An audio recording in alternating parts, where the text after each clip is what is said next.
नमस्कार विद्यार्थी मित्रांनो, मी प्राध्यापक स्वप्नील विजय धांडे. माझा विषय आहे चिटणीसाची कार्यपद्धती.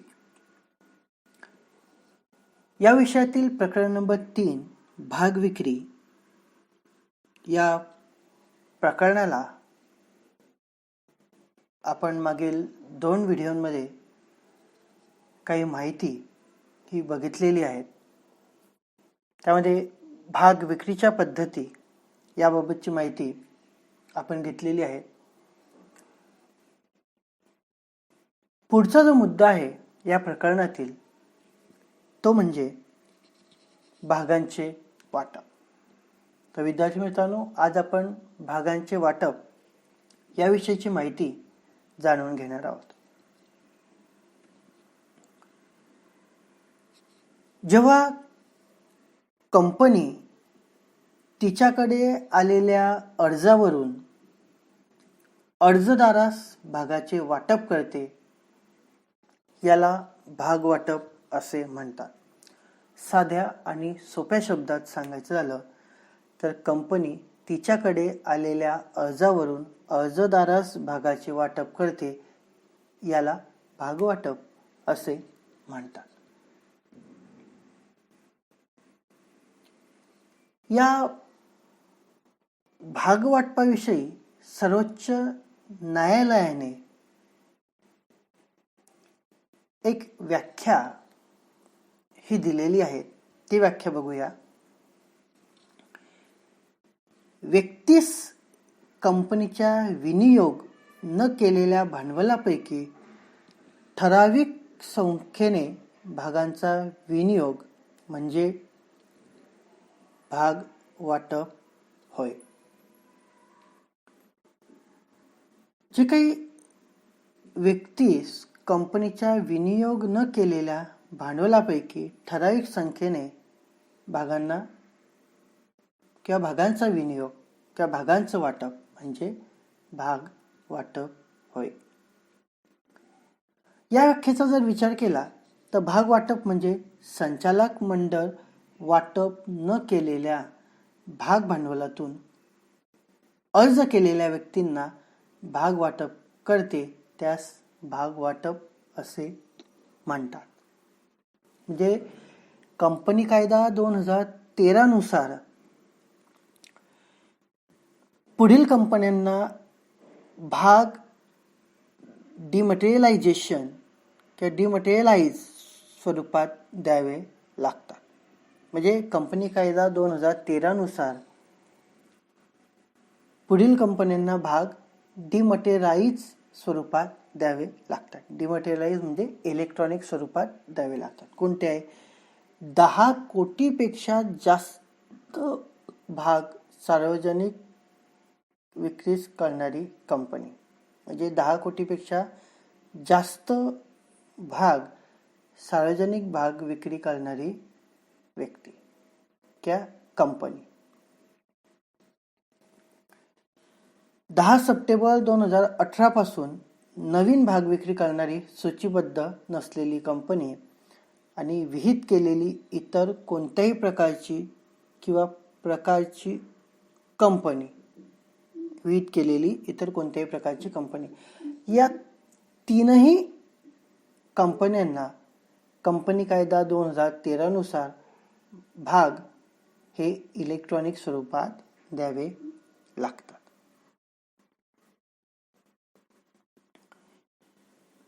म्हणजे इतर प्रकारची कंपनी कोणत्याही पद्धतीने भाग वितरित करू शकते किंवा कोणत्याही वेळी कंपनीला आपल्या भागांचे रूपांतर इलेक्ट्रॉनिक स्वरूपात करण्याचे स्वातंत्र्य असते. अभौतिक स्वरूपात भाग देणाऱ्या कंपनीस डिपॉझिटरी कायदा 1996च्या तरतुदींचे पालन करावे लागते. पुढे आपल्याला भाग वाटपाच्या तरतुदी आणि अटी या दिलेल्या आहेत. प्रत्येक कंपनी जी भाग वाटप करते तिला कंपनी कायदा 2013च्या भाग वाटपा संदर्भाच्या तरतुदीची पूर्तता करावी लागते. प्रत्येक कंपनी जी भाग वाटप करते तिला कंपनी कायदा 2013च्या भाग वाटपा संदर्भात तरतुदीची पूर्तता करावी लागते. जे सार्वजनिक कंपनी नियम 2014 आणि सेबी अधिनियम 2018चे पालन करावे लागते. मग भाग वाटपासाठी पुढील गोष्टींची पूर्तता ही करावी लागते. त्या भाग वाटपांसाठी 2 गोष्टींची पूर्तता ही आपल्याला करावी लागते. पहिले म्हणजे नियामक तरतूद आणि दुसरी म्हणजे सर्वसाधारण तत्वे. मग नियामक तरतूद म्हणजे काय? तर कंपनी कायदा 2013शी अधीन राहून पुढील नियमांचे कंपनीस पालन करावे लागते.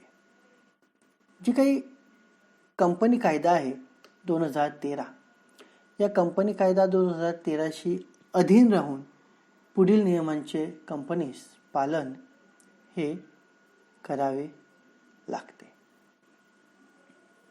पहिला आहे ते म्हणजे माहिती पत्रकांची नोंदणी. माहिती पत्रक प्रसिद्ध करण्यापूर्वी नोंदणी अधिकाऱ्याकडे दाखल करावे लागते. म्हणजे जे काही माहिती पत्रक आहे ते प्रसिद्ध करण्यापूर्वी नोंदणी अधिकाऱ्याकडे दाखल करावे लागते. माहिती पत्रकावर सर्व प्रस्तावित संचालकांच्या सह्या असाव्या. जे काही माहिती पत्रक असेल त्या माहिती पत्रकावर सर्व प्रस्तावित संचालकांच्या सह्या असणे आवश्यक असते. नवीन कंपनीसाठी किंवा संचालक किंवा त्यांच्या अधिकृत वकिलांची स्वाक्षरी असणे आवश्यक आहे. म्हणजे संचालक किंवा अधिकृत वकिलाची स्वाक्षरी असणे आवश्यक आहे. म्हणजे जो काही पहिली तरतूद आहे ते म्हणजे माहिती पत्रकाची नोंदणी. दुसरं अर्ज शुल्क. कंपनी कायद्यानुसार अर्जदाराला अर्जासोबत भागाच्या दर्शनी मूल्याच्या किमान 5% रक्कम किंवा सेबीने निश्चित केलेली रक्कम भरावी लागते. कंपनी कायद्यानुसार अर्जदाराला अर्जासोबत भागाच्या दर्शनी मूल्याच्या किमान 5% रक्कम किंवा सेबीने निश्चित केलेली रक्कम भरावी लागते.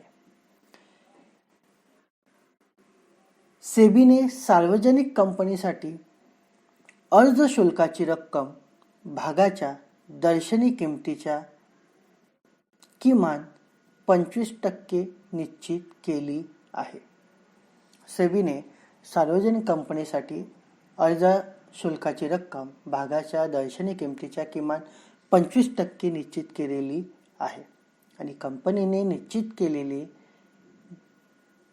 बँकेत अर्ज शुल्क जमा केले जातात. म्हणजे कंपनीने निश्चित केलेल्या बँकेत अर्ज शुल्क जमा केले जातात. तिसरी तरतूद आहे ती म्हणजे किमान अभिधान उभारणे.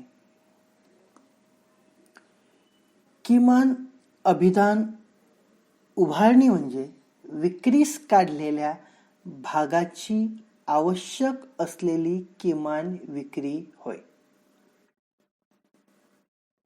किमान अभिधान उभारणी म्हणजे विक्रीस काढलेल्या भागाची आवश्यक असलेली किमान विक्री होय. सदर किमान अभिधान रक्कम माहिती पत्रकात नमूद केलेली असते. म्हणजे जी काही किमान अभिधान रक्कम आहे ही माहिती पत्रकात नमूद केलेली असते आणि माहिती पत्रक वाटपापासून 30 दिवसांच्या आत ही रक्कम जमा केली पाहिजे. म्हणजे माहिती पत्रक वाटपापासून 30 दिवसांच्या आत ही रक्कम जमा केली पाहिजे. सेबीनुसार किमान अभिधानास रक्कम विक्रीस काढलेल्या भागांच्या 90% असावी. सेबीनुसार किमान अभिधान रक्कम विक्रीस काढलेल्या भागांच्या 90% असावी. म्हणजेच किमान अभिधान उभारणी न झाल्यास त्या भागांना कमी मागणी, म्हणजेच कंपनीने विक्रीस काढलेल्या भागासाठी कमी अर्ज येणे असे म्हणतात. सोप्या शब्दात सांगायचं झालं तर अंडर सबस्क्रिप्शन. जर किमान अभिधान उभारणी झाली नाही तर भाग विक्री बंद झाल्यापासून 15 दिवसाच्या आत अर्ज शुल्क परत करावे लागतात आणि हे टाळण्यासाठी कंपनी भाग विमेदारांसोबत करार करते. जे सेबीनुसार किमान अभिधान रक्कम विक्रीस काढलेल्या भांडवलाच्या 90% असावी आणि यातही किमान अभिधान रक्कम किंवा किमान अभिधान उभारणी न झाल्यास म्हणजेच त्या भागास कमी मागणी, म्हणजेच कंपनीने विक्रीस काढलेल्या भागासाठी कमी अर्ज येणे असे म्हणतात. आणि जर किमान अभिधान उभारणी झाली नाही तर भाग विक्री बंद झाल्यापासून 15 दिवसांच्या आत अर्ज शुल्क परत करावे लागतात आणि हे टाळण्यासाठी कंपनी भाग विमेदारांसोबत करार करते. नंतरची तरतूद आहे भाग विक्री बंद होणे. सेबीनुसार भाग विक्री यादी कामकाजाचे कमीत कमी 3 दिवस आणि जास्तीत जास्त 10 दिवस खुली ठेवावी लागते. सेबीनुसार भाग विक्री यादी कामकाजाचे कमीत कमी 3 दिवस किंवा जास्तीत जास्त 10 दिवस खुली ठेवावी लागते. अर्जदार यादी खुली असलेल्या कालावधीतच अर्ज करू शकतो. जो काही अर्जदार आहे तो अर्जदार यादी खुली असलेल्या कालावधीतच अर्ज करू शकतो. नंतरची तरतूद आहे वाटपाचा आधार. भागवाटप हे कंपनीने विविध प्रकारच्या गुंतवणूकदारांसाठी निश्चित केलेल्या आधाराप्रमाणे झाले पाहिजे. जे काही भागवाटप आहे हे कंपनीने विविध प्रकारच्या गुंतवणूकदारांसाठी निश्चित केलेल्या आधाराप्रमाणेच झाले पाहिजे. म्हणजे कंपनीने निश्चित केलेल्या किमान अर्ज आकारानुसार भागवाटप केले जाते. कंपनीने निश्चित केलेल्या किमान अर्ज आकारानुसार भागवाटप केले जाते. पुढची जी तरतूद आहे ते म्हणजे भागांना जास्त मागणी. ज्यावेळी कंपनीने विक्रीस काढलेल्या भागापेक्षा जास्त भाग अर्ज खरेदीसाठी येतात या भागांना जास्त मागणी असे म्हणतात. ज्यावेळी कंपनीने विक्रीस काढलेल्या भागापेक्षा जास्त भाग अर्ज खरेदीसाठी येतात या भागांना जास्त मागणी असे म्हणतात.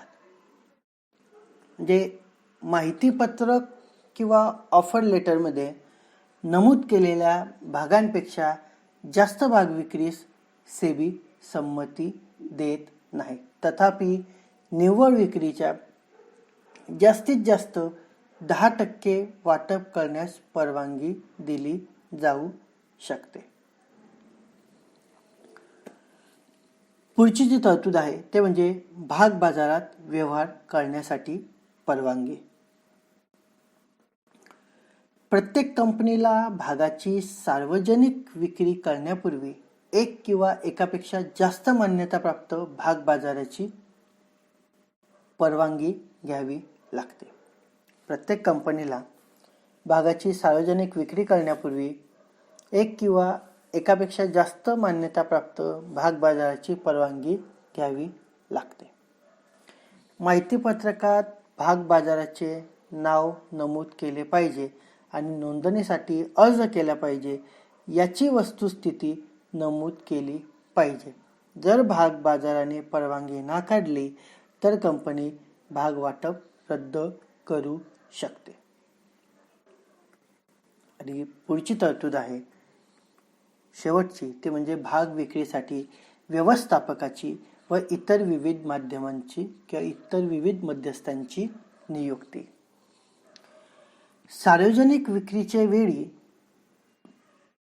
एक किंवा जास्त व्यापारी बँकरची व्यवस्थापक म्हणून नेमणूक केली जाते. सार्वजनिक विक्रीच्या वेळी एक किंवा जास्त व्यापारी बँकरची व्यवस्थापक म्हणून नेमणूक केली जाते.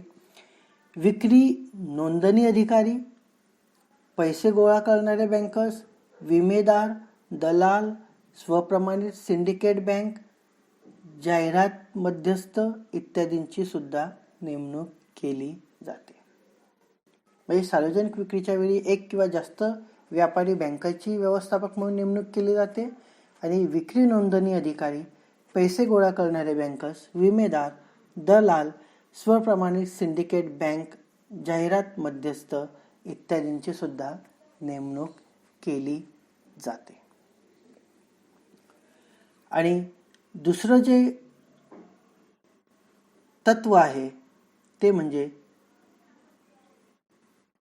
सर्वसाधारण, म्हणजे भागवाटपाच्या दुसरी जी तरतूद आहे किंवा दुसरी जी अट आहे ते म्हणजे सर्वसाधारण तत्वे. मग सर्वसाधारण तत्व म्हणजे काय, तर कंपनी कायदा 2013च्या तरतुदीबरोबर खालील नियमांचे पालन हे केले पाहिजे. म्हणजे सर्वसाधारण तत्वांमध्ये कंपनी कायदा 2013 नुसार काही तरतुदींचे, काही नियमांचे पालन करणे हे बंधनकारक आहे. पहिला आहे योग्य अधिकार. संचालक मंडळ किंवा संचालक मंडळाने नियुक्त केलेल्या भागवाटप समितीस भागवाटपाचे अधिकार असतात. संचालक मंडळ किंवा संचालक मंडळाने नियुक्त केलेल्या भागवाटप समितीस भागवाटपाचे अधिकार असतात. दुसरं जो नियम आहे तो म्हणजे भागवाटप हे फक्त भाग मागणी अर्जाच्या बदल्यात असावे. कंपनी भागांचे वाटप अर्जदाराच्या लेखी अर्जानुसारच करू शकते. भागवाटप हे फक्त भाग मागणी अर्जाच्या बदल्यात असावे. कंपनी भागांचे वाटप अर्जदाराच्या लेखी अर्जानुसारच करू शकते. तिसरं जे आहे ते म्हणजे वाजवी कालावधी. भागवाटप अर्ज शुल्क स्वीकृतीनंतर 60 दिवसांच्या आत करावे.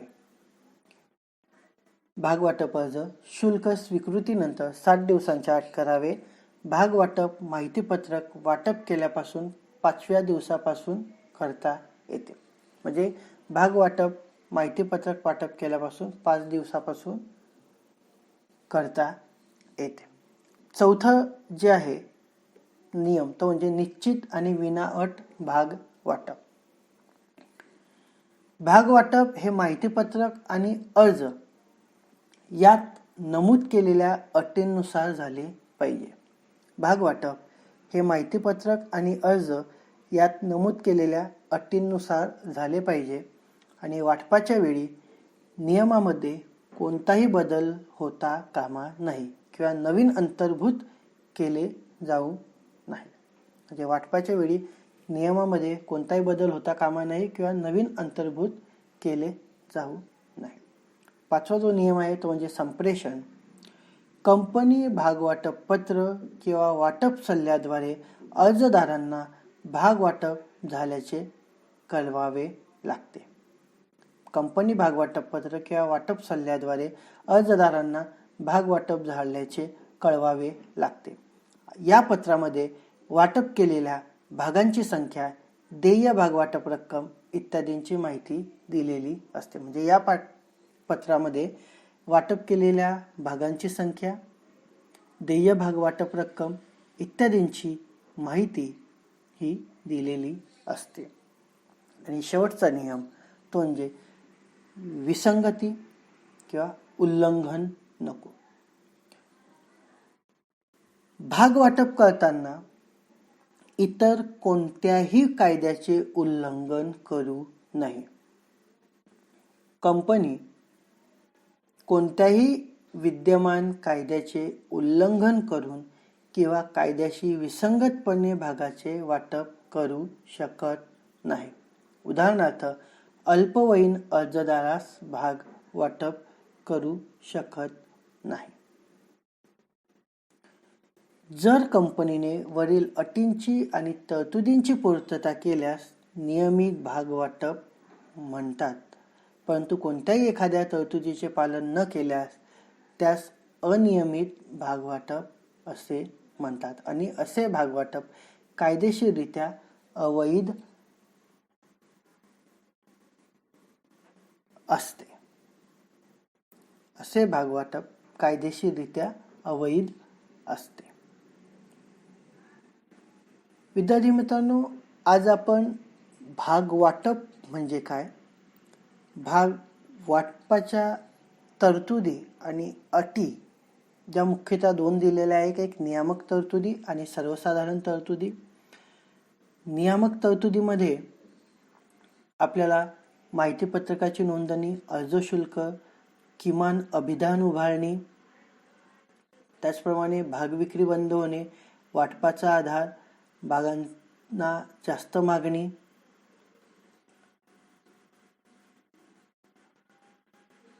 त्याचप्रमाणे भाग बाजारात व्यवहार करण्यासाठी परवानगी, भाग विक्रीसाठी व्यवस्थापकाची इतर विविध मध्यस्थांची नियुक्ती याबाबतची माहिती घेतलेली आहे.